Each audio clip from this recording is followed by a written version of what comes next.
أعوذ بالله من الشيطان الرجيم بسم الله الرحمن الرحيم السلام عليكم ورحمة الله وبركاته الحمد لله رب العالمين وبه نستعين اللهم صل على سيدنا محمد النبي الأمي وعلى آله وصحبه وسلم رب اشرح لي صدري ويسر لي أمري واحلل عقدة من لساني يفقه قولي ولا حول ولا قوة إلا بالله العلي العظيم إلهي أنت مقصودي ورضاك مطلوبي أعطني محبتك ومعرفتك الحمد لله والشكر لله. Kita bersyukur kehadrat Allah Subhanahu wa Ta'ala yang telah mencipta kita, memanjangkan umur kita dan mengurniakan kepada kita nikmat-nikmatnya yang sangat banyak zahir dan batin. Mudah-mudahan segala nikmat-nikmat yang dikurniakan itu sentiasa dikurniakan kepada kita dan dijadikan kita termasuk dalam kalangan orang yang bersyukur. Mudah-mudahan dengan berkat syukur Allah Subhanahu wa Ta'ala menambahkan lagi nikmat kurniaannya kepada kita semua. Kuliah Masjid Abidin pada malam ini insya-Allah akan meneruskan lagi huraian kalam hikmat Syekh Ahmad Ibn Athaillah Al-Iskandari radhiyallahu anhu. Kalam hikmat yang ingin disambung huraiannya ialah kalam hikmat yang ke-237, di mana Syekh Ibn Atha ada berkata, min tamamin ni'mati 'alaika an yarzuqaka ma yakfika wa yamna'aka ma yudghika. Yang termasuk antara kesempurnaan nikmat yang telah dikurniakan kepadamu, bahawa Allah Ta'ala mengurniakan kepadamu rizki yang mencukupkan keperluanmu dan menghalang dirimu daripada sesuatu yang boleh menyebabkan engkau menyimpang, tergelincir dan sebagainya. Jadi antara kesempurnaan berdasarkan kepada kalam hikmat Syekh Ibn Atha ni, Syekh Ibn Atha nak beritahu bahawa kesempurnaan nikmat yang dikurniakan kepada seseorang manusia itu, antara ciri dia pertama sekali bahawa yang dirizkikan Allah kepada seseorang itu mencukupi keperluan dia, zahir dan batinnya. Keperluan zahir, apa-apa yang dia perlukan untuk kehidupan dia lah. Batinnya pula, iaitu hatinya merasa cukup, bersifat qanaah, tidak dikuasai oleh sifat tamak haluba, bermacam-macam lagi sifat-sifat buruk, tidak dikuasai oleh sifat-sifat berkenaan. Bahkan hatinya penuh dengan qanaah, penuh dengan redha dan seumpamanya. Maka sesiapa yang diberikan rezeki dalam keadaan seperti itu, dia sudah dikatakan memiliki salah satu ciri, telah diberikan kesempurnaan nikmat kepadanya. Dan yang kedua, iaitu apa-apa yang dikurniakan kepada seseorang itu, bahawa dia tidak akan menjadikan orang itu terbabah, terpesong, tidak akan menjadikan seseorang itu tergelincir daripada jalan ubudiyah, mengabdikan diri kepada Allah Subhanahu wa Ta'ala. Maka sesiapa yang diberikan dua ciri ini, itulah alamatnya, kata Syekh Ibn Atha, dia telah diberikan kesempurnaan nikmat oleh Allah Subhanahu wa Ta'ala. Jadi sikit banyak bukan ukuran, bukan ukuran. Apa saja sekiranya Allah Ta'ala kurniakan kepada kita, banyak ke, berganda ke, tetapi dengan sebab pemberian itu kita gelincir, kita terbabah, kita terpesong, kita terjatuh, sekalipun banyak pemberian itu, maka dia tidak ada artinya. Tidak dikira sebagai nikmat yang disempurnakan, nikmat yang dilengkapkan oleh Allah Subhanahu wa taala. Demikian juga diberikan kurniaan yang banyak, tapi hati kita tak pernah rasa cukup, tak pernah rasa senang, tak pernah rasa syukur dengan apa yang dikurniakan itu. Maka itu juga artinya bahawa seseorang itu tidak diberikan tamam, kesempurnaan nikmat yang dikurniakan itu. Firman Allah Subhanahu wa taala, "Wabtaghi fima ataka Allahu ad-daral akhirah wa la tansa nasibaka minad dunya." Suratul Qasas ayat 77. Yang bermaksud, pergunakan semua yang diberikan Allah kepadamu, yaitu yang berupa hidup, yang kehidupan lah, panca indera, yang berfungsinya panca indera kita ni, penglihatan kita, pendengaran kita, percakapan kita, dari sentuhan kita dan sebagainya lah. Panca indera kita ini, yakni diberi fungsi sebaik-baiknya, berfungsi dengan baik. Akal fikiran, diberikan akal, dapat memikirkan, dapat memutuskan sesuatu berasaskan kepada pemikiran yang baik, dapat membezakan antara hak yang batil, antara yang benar yang salah dengan akal fikiran. Kemudian diberikan tenaga, kekuatan dan harta kekayaan, sebahagian daripadanya diberikan harta yang boleh dimanfaatkan untuk mencapai kebahagiaan dan keuntungan akhirat. Yakni kita disuruh menggunakan semua ini untuk kebaikan akhirat kita. Itu keutamaannya. Dan jangan kau lupakan bahagianmu daripada dunia. Adapun keperluan untuk keperluan duniawi kita, maka itu diperbolehkan. Dibolehkan kita menggunakannya. Jadi atas nikmat-nikmat yang dikurniakan oleh Allah ini, pertama sekali keperluannya adalah untuk manfaat akhirat. Dipergunakan semua itu untuk tujuan-tujuan kebaikan akhirat. Tetapi untuk tujuan-tujuan keperluan keduniaan pun boleh dimanfaatkan, boleh digunakan semua itu juga.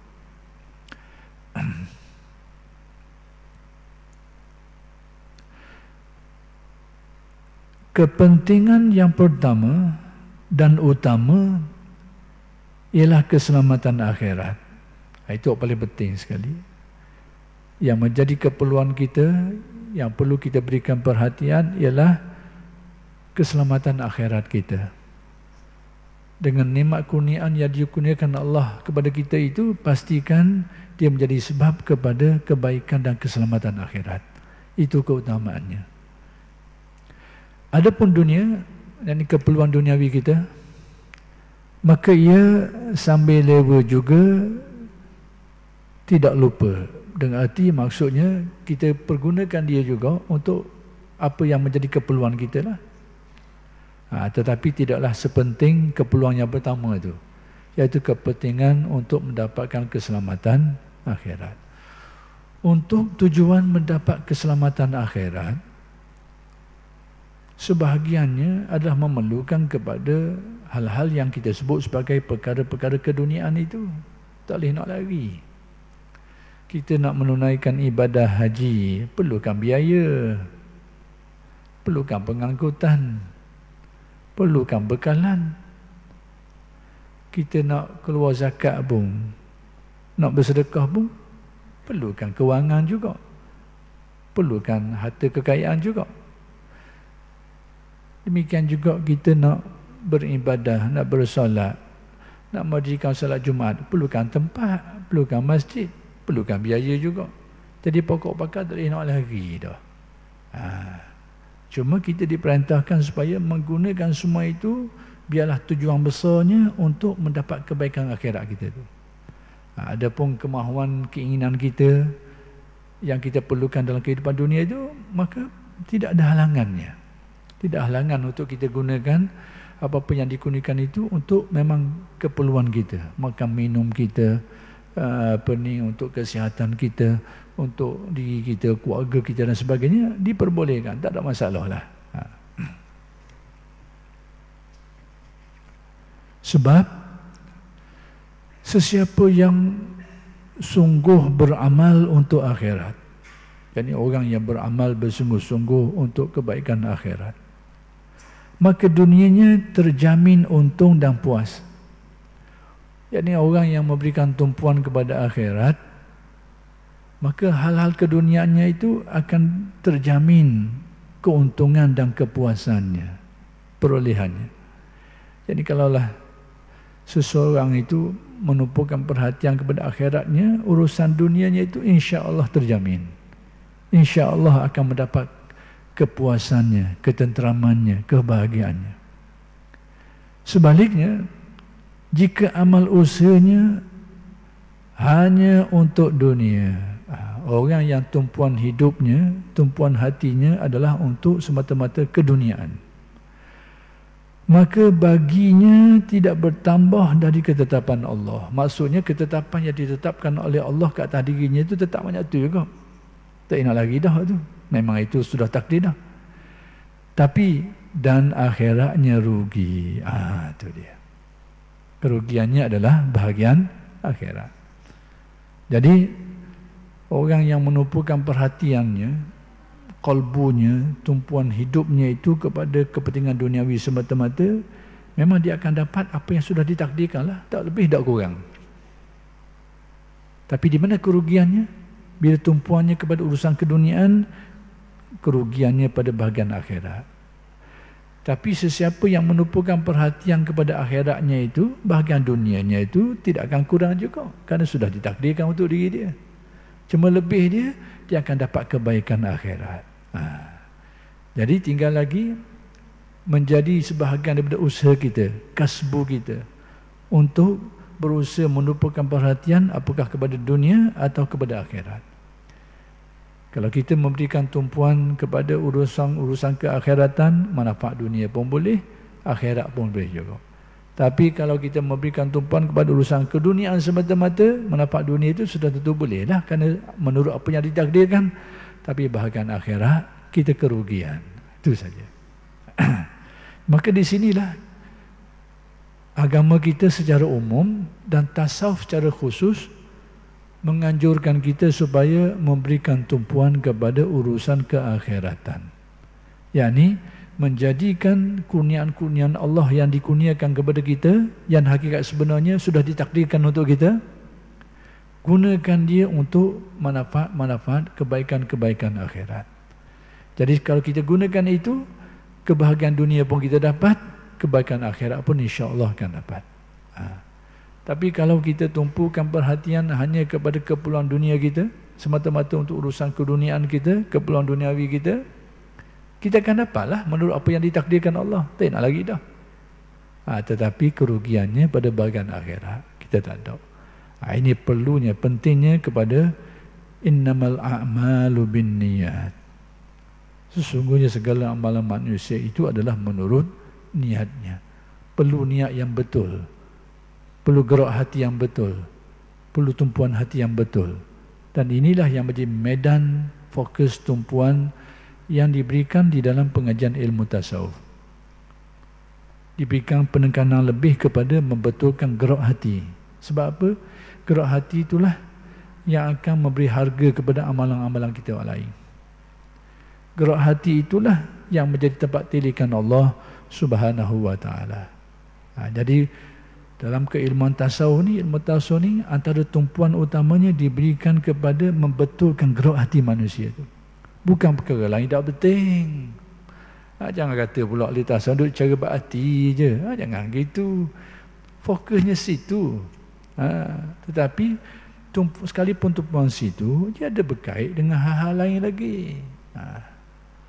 Jadi adalah satu pandangan yang keliru, pandangan yang pendek. Bila dikatakan tasawuf ni duduk cara berhati saja. Bukan macam tasawuf menumpukan perhatian kepada hati atas dasar dia raja. Bila raja tu molek, maka dia akan mengarahkanlah kepada anggotanya kepada kebaikan-kebaikan. Tu. Tapi kalau rajanya dah apa bagus, maka arahan yang timbul tu arahan yang dah apa comel lah. Maka anggotanya itu akan melaksanakanlah perkara-perkara yang keji, perkara yang buruk. Itulah sandarannya. Kenapa ahli tasawuf menumpukan perhatian kepada gerak kalbu ni? Kenapa? Kerana dia seumpama raja. Tapi bukan itu saja. Kita kena faham dah bahawa qalbu ini dia menjadi akan mengarahkan anggota. Dia akan menggerakkan anggota. Sebab ada tanggapan setengah orang, dia kata tasawuf ni duk cara berhati saja. Itu pandangan yang keliru. Menumpukan perhatian kepada hati betul. Dah salah tak? Tepat atau tidak? Pertama sekali, tanggapan orang yang mengatakan tasawuf ni tumpukan perhatian kepada hati saja, itu tanggapan yang salah lah. Tak betul. Cuma nak khabar sikit, kita nak tengok sikit. Ahli tasawuf memberikan keutamaan kepada qalbu tu selaras dengan sunnah ke tidak? Persoalan tu.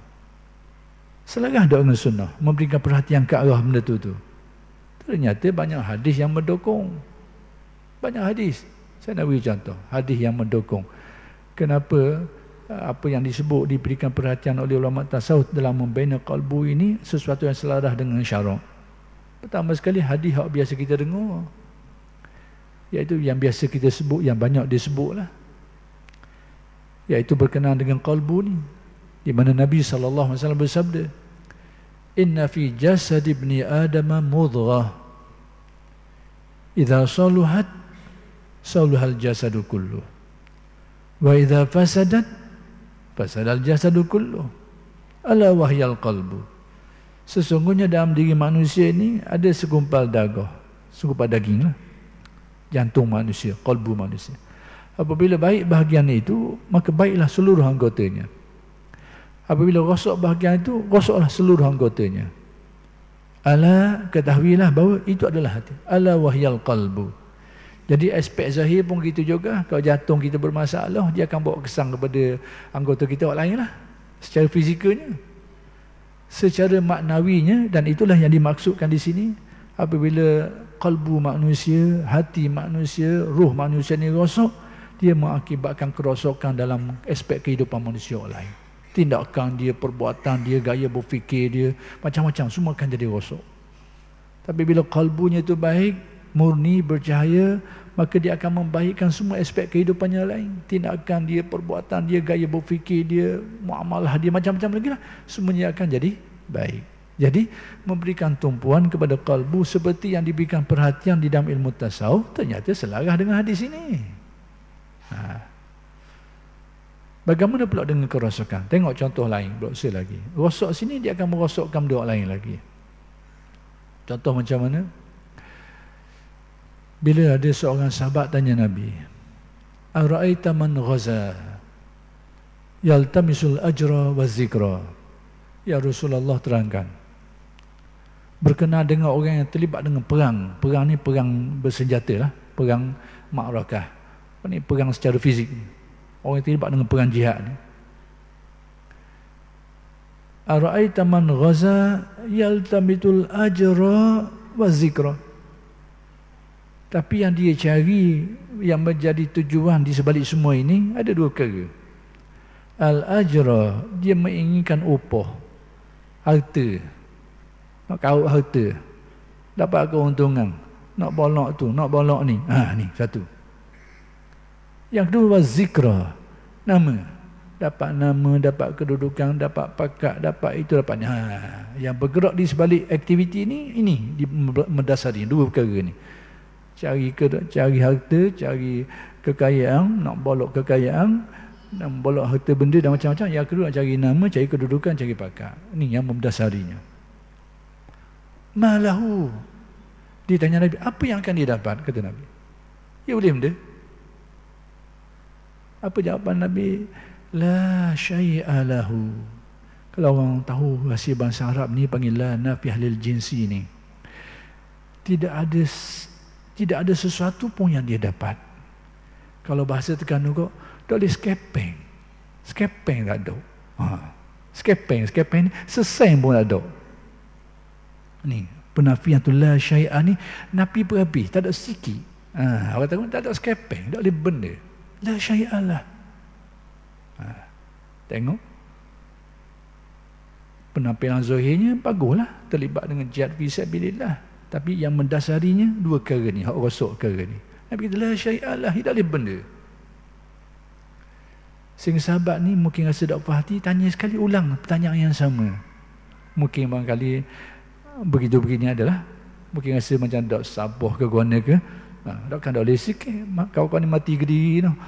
Siapa mati ke diri lelah berdoa dan sebagainya. Takkan dak boleh sekepeng. Ulang pertanyaan lagi. Jawapan Nabi standard je. La syai'a lahu. Tidak boleh apa-apa. Tak dapat apa-apa. Bahkan dia ulang 3 kali soalan yang sama. Jawapan Nabi tetap standard. La syai'a lahu. Selepas jawapan ketiga tu, baru Nabi memberi penghuraian. Inna Allah la yaqbalu minal amal illa ma kana khalisan wabtughiya bidzalika wajhuh. Allah Ta'ala tak terima suatu amalan tu kecuali yang murni, yang bersih. Tak ada niat-niat tujuan tu, antara tujuan buruk-buruk tadi tak ada. Yang dicari adalah keredaan Allah. Nampak? Padahal pekerjaan itu bukan kecil pekerjaan itu. Tapi kerana kerosakan kalbu ni, la syai'ah, tak boleh apa-apa. Ini. Kenapa ulama tasawuf tumpukan perhatian? Tapi bukanlah itu saja dalam ilmu tasawufnya. Itu hanya sebahagian. Cuma diberikan tumpuan kerana itu. Kerana dia menjadi tempat tilikan Allah. Sesuai dengan dalam hadis yang lain Allah, dalam hadis yang lain Nabi bersabda, Inna Allah la yanzuru ila suwarikum wala ila a'malikum walakin yanzuru ila qulubikum wa niyatikum. Allah Ta'ala tidak pandang kepada rupa parahmu, aspek zahirmu, itu bukan menjadi tempat tilikan. Wala ila amalikum, demikian juga kepada amal-amal zahir yang kamu lakukan itu.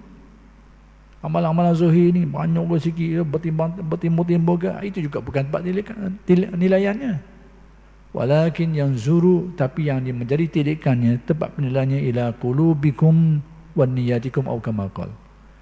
Yang menjadi tempat tirikannya adalah kalbumu dan yang mengisinya itu, niat-niat yang mengisimu itu, itulah tempat tirikan Allah. Jadi bila ahli tasawuf memberikan keutamaan untuk memperbaiki bahagian ini, ternyata dia selaras. Tapi janganlah faham tasawuf ni saja, memang silaplah kefahaman tu. Macam kita baiki kereta kau, baiki enjin, takkanlah nak pakai enjin saja.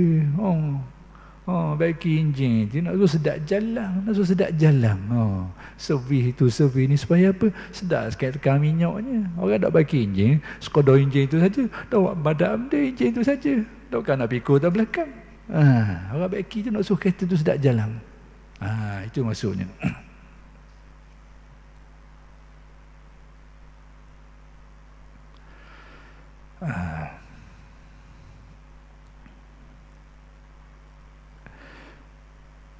Rasulullah sallallahu alaihi wasallam bersabda. Jadi kalau kita tengok pada keterangan tadi, urusan keduniaan ni memang itu pertama sekali keperluan manusia. Dan kita tidak ada halangan untuk memanfaatkannya.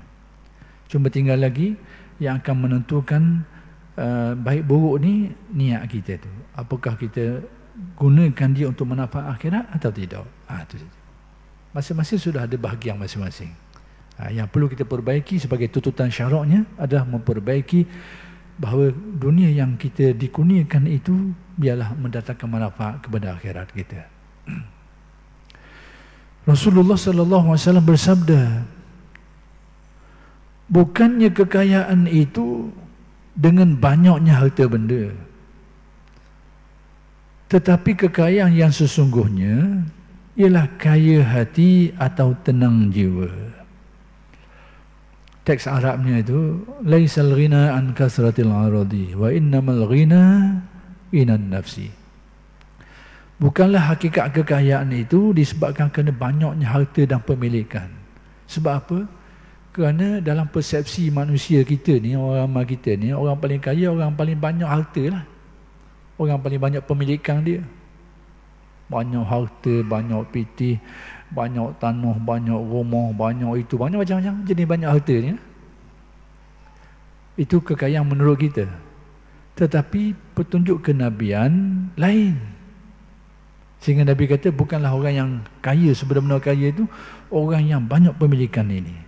Tetapi sebenar kaya ini, kata Nabi, ghinan nafsi, orang yang memiliki kekayaan kalbunya, orang yang ada keyakinan, orang yang ada pedoman, orang yang ada ketenteraman, orang yang ada landasan hidupnya itu.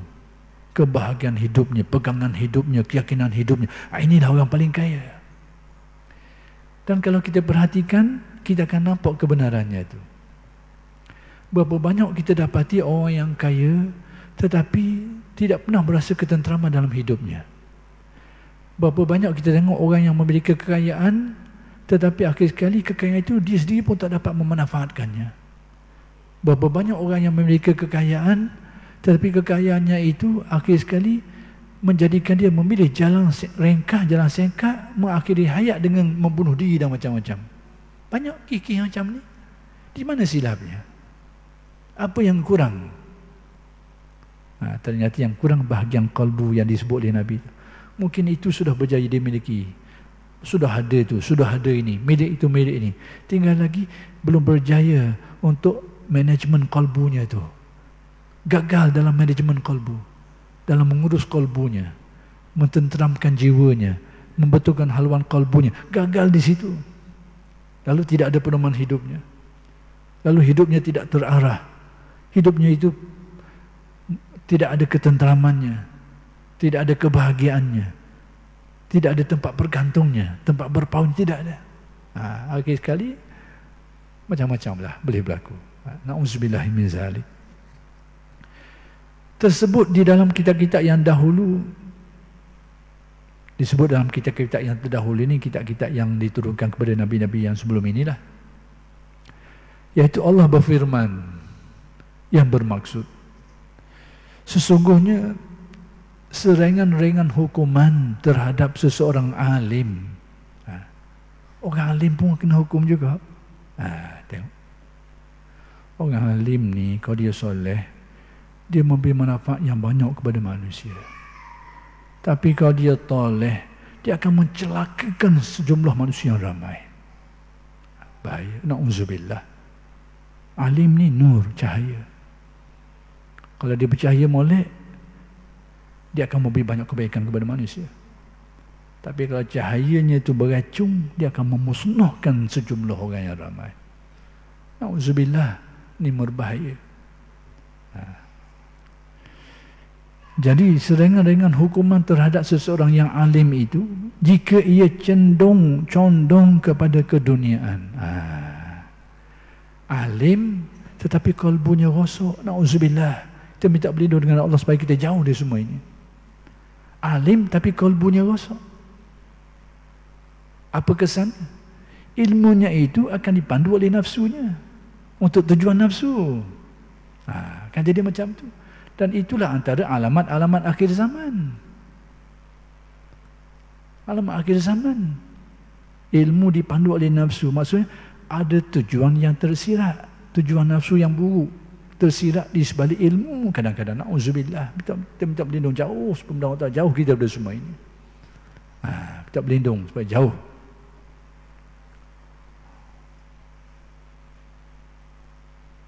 Al-Ghazali ada menyebut dalam Minhaj al-Abidin satu riwayat tentang tanda akhir zaman. Fasayati 'alaika zamanun. Kamu akan didatangi oleh suatu zaman, akan datang. Qalilun ulama'uhu kasirun khutaba'uhu. Orang yang benar-benar alim sangat sedikit. Qalil, yang alim betul-betul alim. Tapi yang ramainya siapa? Khutaba'uhu, juru cakap, pemidatu, orang yang petah pandai bercakap, tetapi kenyataannya tidak seperti yang diucapkannya. Ini ramai kata Nabi. Khutbah, juru bicaranya sangat ramai. Yang pandai berbicara, tapi bukan alim. Kerana alim ada definisi tertentu yang tersendiri. Kasirun su'aluhu, qalilun mu'tu. Orang yang peminta ni, minta ni ramai sekali. Peminta-peminta ni akan jadi ramai. Tanda akhir zaman ni, tukang minta ni ramai. Tetapi qalilun mu'tu, hak tukang beri, yang memberi itu tidak ramai. Tanda akhir zaman. Kemudian disebut di penghujungnya itu, seperti yang disebut oleh Al-Ghazali ini, al-hawa fihi qaidul ilmi. Hawa nafsulah yang membimbing ilmu, yang memandu ilmu. Sepatutnya ilmu memandu kita.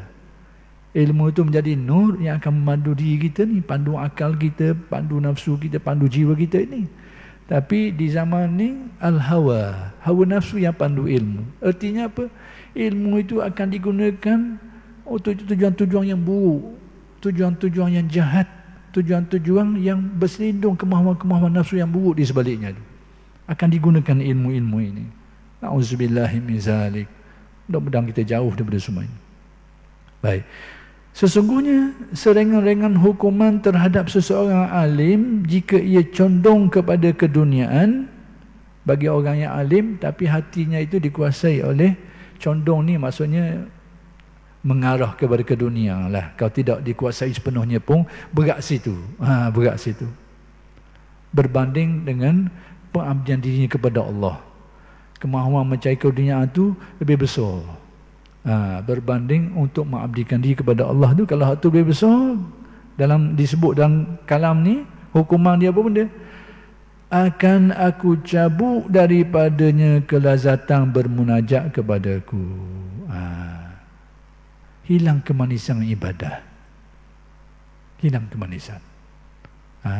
Jadi orang yang memiliki keilmuan tetapi hatinya condong, hati yang cenderung kepada keduniaan ni, selagi dia tidak menurutinya sampai ke tahap melanggar perintah Allah atau tidak melaksanakan perintahnya, melanggar larangan dia itu tak salah. Kecenderungan kepada keduniaan tu tinggi. Ada, tapi mungkin dia tidak ikut. Ia ikut sekadar yang terbatas, tak ada masalah. Dia tidak mengikuti seikut-ikutnya. Maksudnya dia ikut tapi ada batasan. Kemahuan dia tinggi, nak kaya lah, nak dapat kedudukan lah, dapat nama lah. Tapi kemahuan gerak tu dalam dia, kemahuan tu.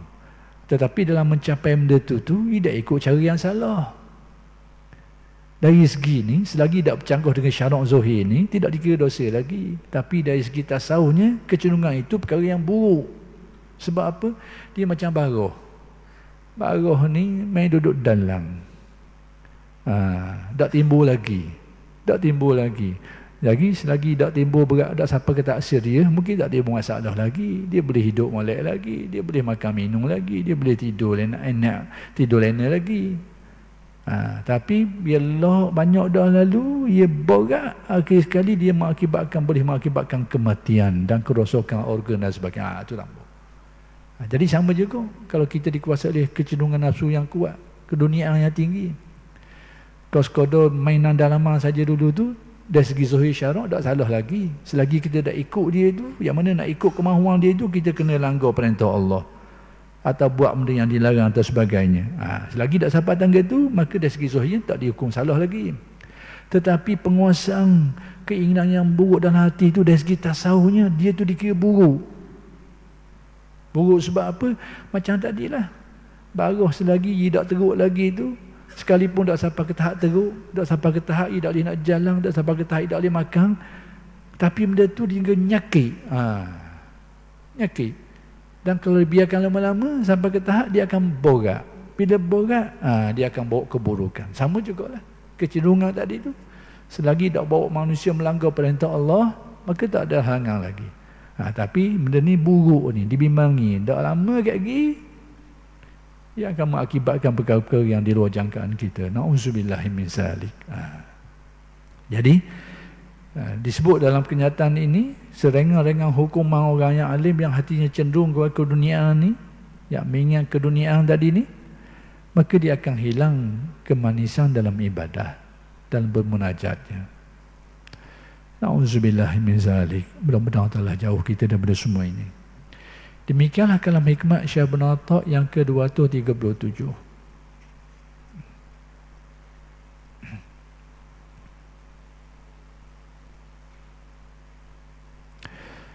Adapun kalam hikmat Syekh Ibn Atta' yang ke-238. Liyaqilla ma tafrahu bihi, yaqilla ma tahzanu alaihi.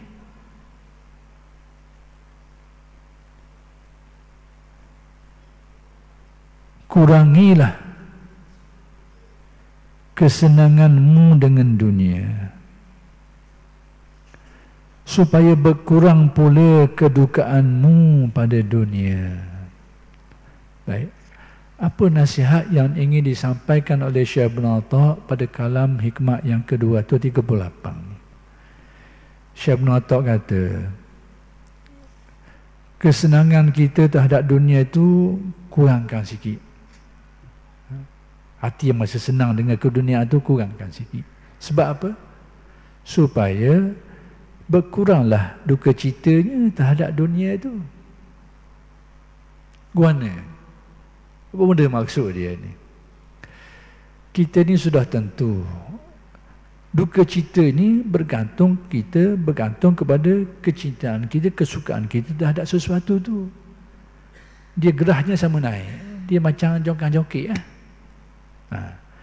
kuat kecintaan kita terhadap sesuatu, bila hilang tu tinggilah kesedihannya tu, duka cita kita tu. Kalau kesukaan kita tak sesuatu tu, suka doa lalu, tiba-tiba hilang, kesedihan pun tak kurang juga tingginya. Itu maksud. Jadi kalau kita berhasrat supaya kita tidak terlalu bersedih, maka kurangkanlah kecintaan, kegembiraan tadi tu. Baik. Ini ada dua makna, satu aspek zahirnya dan satu aspek batinnya. Aspek zahirnya ni, apa-apa yang menjadi pemilikan hak kita suka, kita berakhir itu, berpada-padalah. Kecuali kita ada tujuan-tujuan yang syar'i. Baik. Berbalik kepada aspek pemilikan ni, saya kena kelagar sikit lah supaya kita tidak timbul salah faham. Dari segi syarak dan juga tasawuf pun, tidak dilarang kita memiliki pemilikan sekalipun banyak. Asalkan dasar pemilikan kita itu, aspek zahir dan batinnya itu betul. Tidak dilarang. Pemilikan yang banyak, banyak mana? Tak ada hak. Dari segi syarak, tidak dilarang. Dari segi tasawuf pun, tidak dilarang. Nanti saya jelaskan dulu. Sebab kalau setengah orang baca kitab-kitab tertentu, macam belawang kata ni, tengok dulu. Tengok, mana maksud dia ni. Jadi pemilikan hal-hal keduniaan ini dengan jumlah yang banyak mana tak ada hak pun tidak dilarang dari segi syarak dan dari segi tasawuf, dari sudut ni. Dari segi syarak macam mana? Selagi pemilikan itu dimiliki secara yang sah pada syarak, luluh dari segi syarak. Tidak ropok orang, tidak curi orang, tidak zalim orang, tidak tindah orang, tidak rapah barang orang dan sebagainya. Luluh dari segi syarak. Okay.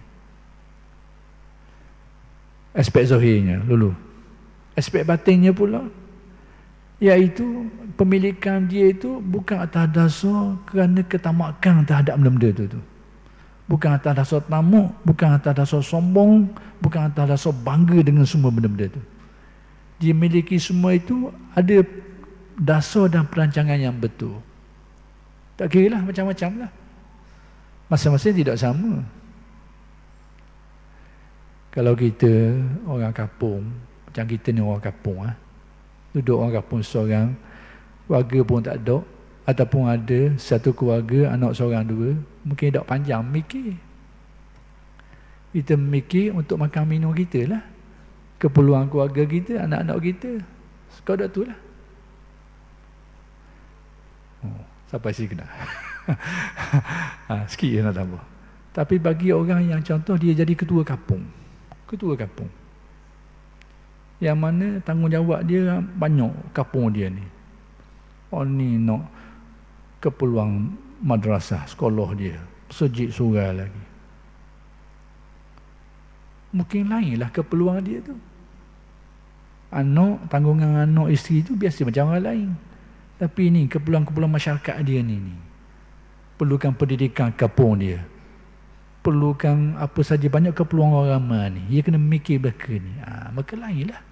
Jadi kalau dia berhasrat memiliki ni untuk memenuhi keperluan ini, maka tidak ada halangan lah. Asalkan dia memiliki tadi dasar pemilikan dia itu, aspek zahir luluh syarak, aspek batin itu bukan kerana tamak, bukan kerana sombong bangga dengan benda-benda itu. Luluh, bolehlah. Yang selanjutnya insya-Allah kita kesambung huraian pada kuliah yang akan datang. Aku qauli hadza wa astaghfirullahalazim li wa lakum. Assalamualaikum warahmatullahi wabarakatuh.